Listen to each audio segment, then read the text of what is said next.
Nós vamos conversar ao vivo aqui no Jornal Gente da Rádio Bandeirantes com o governador do estado da Bahia, em áudio e vídeo, Rui Costa, do PT. Está ao vivo conosco. Bom dia, governador. Tudo bem com o senhor? Bom dia, é um prazer enorme falar com vocês aí. Governador, os números atualizados que nós temos aqui da pandemia do coronavírus no estado indicam para um total de 170 mil infectados e um número de mortes que ultrapassa já 3.500, né? Esse é o dado mais atualizado que nós temos a respeito da pandemia no estado baiano. Queria saber do senhor, para iniciar nossa conversa aqui, como está o protocolo de retomada das aulas na Bahia, né? Tem alguma data fixada? Qual é a medida tomada pelo governo do estado a respeito dessa questão da volta presencial das aulas no estado? Olha, nós não temos ainda uma data fixada para o retorno das aulas. Nós estamos, nesse momento, fazendo um planejamento e já executando esse planejamento. E entre as medidas está fazer intervenções físicas nas escolas. Estamos acrescentando pontos extras de higienização de mãos, com pias, inclusive, colocadas na entrada das escolas, mudando e estruturando as escolas para a banda larga. Retornaremos com 100% das escolas com pelo menos 50 megas disponíveis, porque vamos agregar conteúdo que os alunos poderão baixar nos seus celulares, nos seus tablets, para levar para casa e fazer tarefas adicionais. Enfim, com a programação extra de aula, já definimos que vamos incorporar o sábado na retomada, e as aulas seguirão até fevereiro do ano que vem para concluir o período 2020. Então, estamos na fase de reunir com professores, com núcleos regionais de educação, preparar para, no momento que nós percebermos uma queda mais expressiva da contaminação, aí sim nós possamos retomar as aulas. Nós já testamos 3 cidades com 100% das escolas daqueles municípios. Essa semana estamos testando mais 3 para que a gente tenha uma aproximação real da contaminação da comunidade escolar, das pessoas que já tiveram o vírus, dos que estão com o vírus, para que a gente tenha um perfil mais próximo da realidade. Governador, bom dia, bem-vindo ao nosso programa. Eu queria saber o seguinte: o senhor é um dos poucos governadores do Partido dos Trabalhadores e tem se destacado durante o seu governo, por suas medidas, etc. O que eu gostaria de saber é que, se nessa questão do enfrentamento da pandemia, como é que tem sido a relação do governo da Bahia com o governo federal, com o Ministério da Saúde, etc. Tem havido parceria ou tem havido discriminação? Pelo fato de ser um governo do PT, se a Bahia tem sofrido algum tipo de, não sei, de discriminação mesmo. Como é que está essa relação? Olha, eu diria que o Brasil inteiro vem sofrendo, desde o início da pandemia, por uma ausência completa de uma coordenação nacional para cuidar da pandemia. Nenhuma nação do mundo, seja a Ásia, seja a Europa, ou os países que enfrentaram com o mínimo de seriedade essa doença, houve sucesso quando não ocorreu uma coordenação nacional, quando o país deixou de atuar enquanto nação, enquanto coletivo.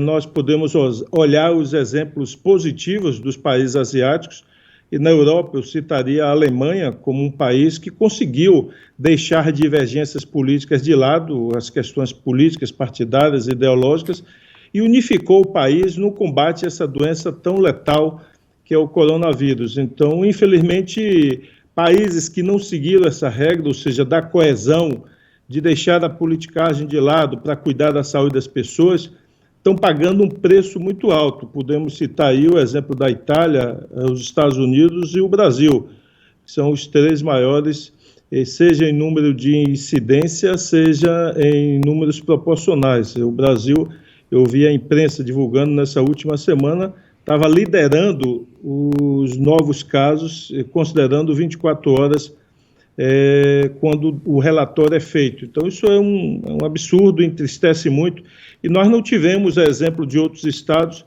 uma relação promissora ao longo dessa pandemia tendo muitas dificuldades no relacionamento, até porque, infelizmente, o Ministério da Saúde até hoje encontra-se com uma pessoa sem nenhuma característica pessoal, mas com a pessoa que está interina. Isso cria naturalmente as suas dificuldades. Quem está com a gente aqui ao vivo... Oi, Cláudio, vai aí. Não, só eu gostaria de insistir. Eu queria saber, a pergunta foi se pelo fato de o senhor ser o governador do PT, se o governo federal tem negado recursos, negado parceria, dificuldade de acesso a recursos federais. Eu queria que ficasse isso bem, se eu desse uma resposta mais clara, por favor. Olha, os recursos que nós recebemos foram aqueles aprovados pelo Congresso Nacional. E só recentemente nós tivemos acesso, por exemplo, a alguns respiradores, e mesmo assim são respiradores que em metade veio com respirador de UTI, metade de transporte.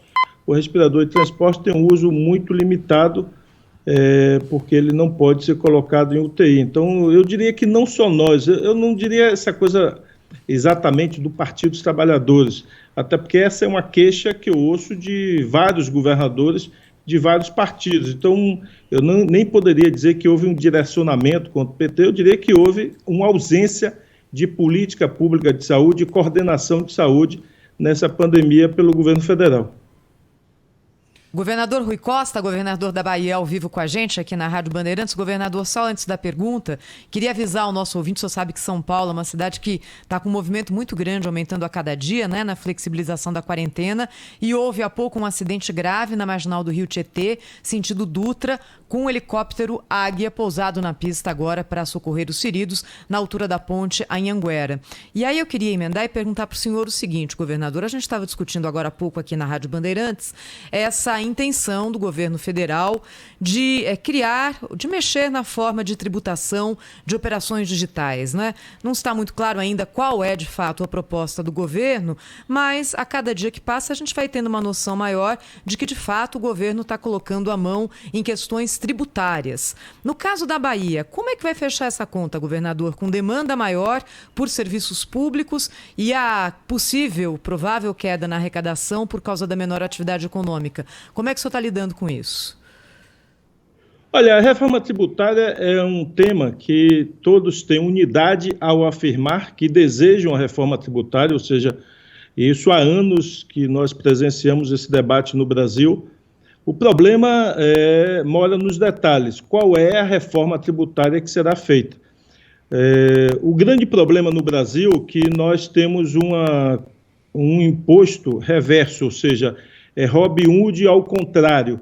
No Brasil, quem paga proporcionalmente mais impostos são os pobres.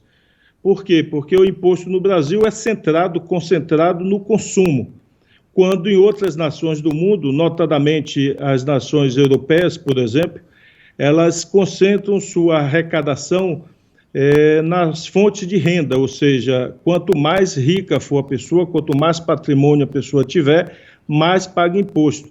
No Brasil é exatamente o contrário, quanto mais rica for uma pessoa, quanto mais patrimônio ela tiver, menos proporcionalmente ela está pagando de imposto.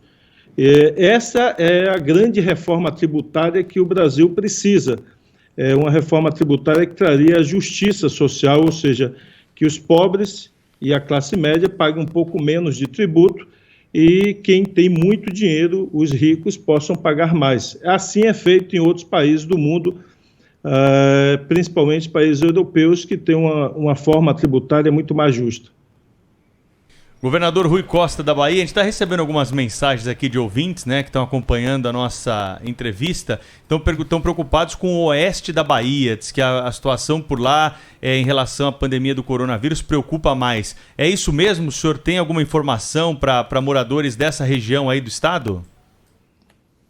Olha, a região oeste, ela sempre preocupa, no sentido da saúde, porque as cidades são muito distantes, nós temos cidades de uma para outra de 300 quilômetros, ou mesmo da zona rural de uma cidade, de um distrito, para a sede daquela cidade, tem cidades que têm 200 quilômetros de distância do seu maior distrito para a sua sede. Então, essas longas distâncias sempre preocupam numa pandemia e em transporte de paciente de emergência. mas nós hoje, nesse momento, temos leitos disponíveis lá no Oeste. Esse mês de agosto estamos abrindo mais 30 leitos na cidade de Bom Jesus da Lapa, leitos de UTI. Então, graças a Deus, até aqui nós não tivemos em nenhuma região do estado falta de leito de UTI. Eventualmente, cidades que não têm leitos de UTI, nós temos feito transporte aéreo de UTI para trazer os pacientes para as cidades que possuem UTI. Então, nenhum paciente foi desassistido. Governador, voltando à questão da reforma tributária, eu gostaria de saber o seguinte, o governo do PT lutou muito para a manutenção da CPMF. Hoje o Partido dos Trabalhadores é contra a criação da nova CPMF. Qual a sua posição ou a posição que o senhor acha que o seu partido deveria adotar em relação a esse balão de ensaio aí que surgiu com essa recriação da CPMF? Qual a sua posição? Olha, eu acho que num projeto, num debate de reforma tributária, nós temos que ter em conta, em primeiro lugar, o objetivo de uma reforma tributária, ela tem que fazer justiça social, como eu acabei de dizer, ou seja, cobrar menos de quem ganha menos, dos pobres, da classe média, principalmente a classe média que a gente chama aí de C e D. Segundo, a questão da CPMF, esse é um debate longo, e eu me somo àqueles que identificam essa contribuição não como uma forma exatamente de garantir a arrecadação ou a sustentação de estados, municípios ou da União, mas sim como um bom formato, com um percentual muito pequeno, que garanta controle das operações financeiras. Infelizmente, o crime organizado hoje no mundo inteiro, ele utiliza o sistema financeiro, quem pratica contrabando, tráfico de drogas, crime organizado, utiliza o sistema financeiro para fazer essas movimentações. Então, ela teria muito mais a função de controlar esse movimento para garantir o rastreamento de dinheiros e movimentações ilegais de recursos do que propriamente a arrecadação. Sob a ótica da arrecadação, eu não sou favorável porque ela é um tributo cumulativo e tem um peso grande no sistema produtivo. Sou a favor de um percentual irrisório, mas que muito mais o rastreamento do recurso, ela possibilite o combate ao crime organizado, ao tráfico de droga, ao contrabando, enfim, ao crime em geral. Governador, eu queria fazer uma pergunta para o senhor sobre política. Se a gente olhar para trás, o PT sempre foi um partido muito ativo na oposição. Olhando, por exemplo, para o governo do presidente Fernando Henrique Cardoso, não é? Agora, nesse momento, no governo de Jair Bolsonaro, o espaço político ocupado pelo partido é bem menor. Por quem? Qual que é a dificuldade que as esquerdas estão tendo nesse momento de fato, exercer uma oposição ao governo?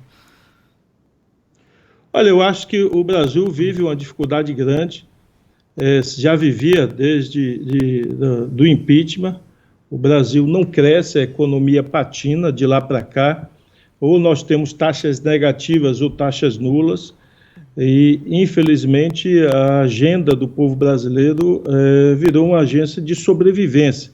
Então nós precisamos gerar emprego nesse país, o país passa por imensa dificuldade, e agora então com a pandemia nós vamos ter mais dificuldades ainda, num cenário onde o Brasil se isolou internacionalmente.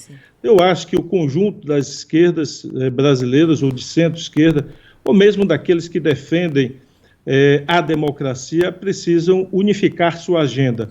Talvez a percepção de pouca atuação venha da pulverização dessa atuação. Então, eu acho que há uma certa pulverização dos partidos de esquerda ou de centro-esquerda, e isso cria a noção de que tem baixa atuação na oposição ou baixa mobilização.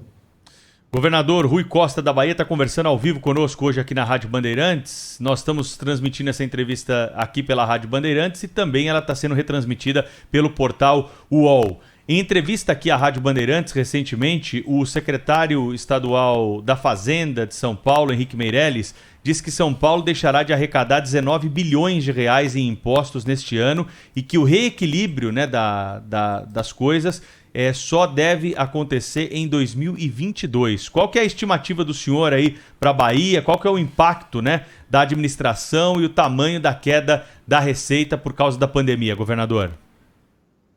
Olha, no primeiro semestre nós chegamos a uma frustração de receita em relação ao orçamento de 2020 da ordem de 2 bilhões de reais. Essa foi a frustração de receita no primeiro semestre.